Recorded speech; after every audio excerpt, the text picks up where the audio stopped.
Եթե մի օր իրեն տեսնեք, փոխանցեք, խնդրում եմ, որ մեր միջև դեռ շատ չխմած սուրճի բաժակներ կան ու կծկտուր բառեր օդում։ Մենք կիսատ կատակներ ունենք ու չքննարկված թեմաներ։ Առհասարակ մենք դեռ չենք գտել այն լույսը, որը մեկս մյուսի վրա սփռելու դեպքում իրար ամենաճիշտ ու կարևոր կողմից կտեսնենք։ Փոխանցեք, որ ես իրեն եղանակ պիտի ցույց տայի։ Ավելի ճիշտ իմ եղանակը պիտի ներկայացնեի։ Ես նման հնարավորություն երևի չունենամ։ Բայց նկարագրեք իրեն իմ եղանակը, երեկոյան ժամերին, երբ հորդառատ անձրև է գալիս,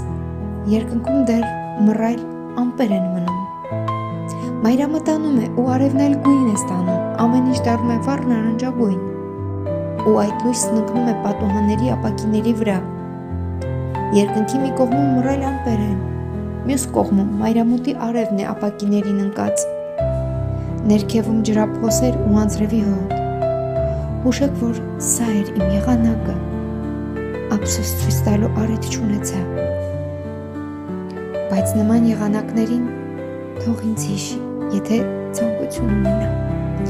Ես ամեն անգամ նման եղանակների ժամանակ մտովի իրեն մի փոքրիկ գազերագույն լույս ու մռայլ ամպիկ կուղարկեմ, որոնք անձրևահոտ ունենան։ Փոխանցեք, որ կան մարդիկ, որոնք գրկելու յուրօրինակ ձեռագիր ունեն։ Իր գրչային ձեռագիրը չեմ տեսել, բայց գրկելու ձեռագիրը գիտեմ։ Ասացեք, որ այդ ձեռագրին փոխարինող ինչ-որ բան չեմ փնտրի, որովհետև չեմ գտնի, իսկ ես չեմ սիրում անիմաստ ժամանակ ծախսել։ Հետո էլ այդ ձեռագիրը չափից դուրս հարազատ է փոխարինող մի բան գտնելու համար։ Ասացեք, որ իր աչքերի մեջ 7.5 տիեզերք կա, ամենաիսկական, ամենաանսահման տիեզերքներ, 7.5։ Ասացեք, որ ինքն ինձ համար շատ հարազատ ու սիրելի է, չնայած որ ինձ այդպես էլ չճանաչեց։ Ավելի ճիշտ չճանաչեց այնպես, ինչպես ես կուզեի, որ ճանաչեր։ Չտեսավ իմ այն կողմը, որը կուզեի տեսանելի լիներ։ Փոխանցեք նաև, որ աշխարհում ամենաշատը ատում եմ անզորության զգացումը, կարոտը անզորության դրսևորումն է, ու ես ատում եմ կարոտել։ Բայց կարոտում եմ ու շատ։ Մեջբերեք նաև այն խոսքը, որ ես չեմ պատրաստվում ոչինչ փոխել ու վերադարձնել։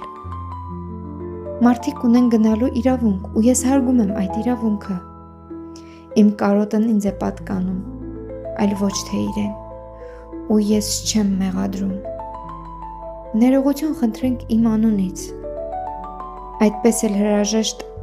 տալու ճիշտ ձև չսովորելու համար, ու գոռացեք այնքան բարձր, որ իր ականջներն ընդունակ չլինեն ընկալելու ձայնային ելևէջները, չլսելու աստիճան բարձր գոռացեք, որ սիրում եմ իրեն։ Ու ձախ ձեռք կդնեք ձախ այտին ու աչքերի մեջ կնայեք։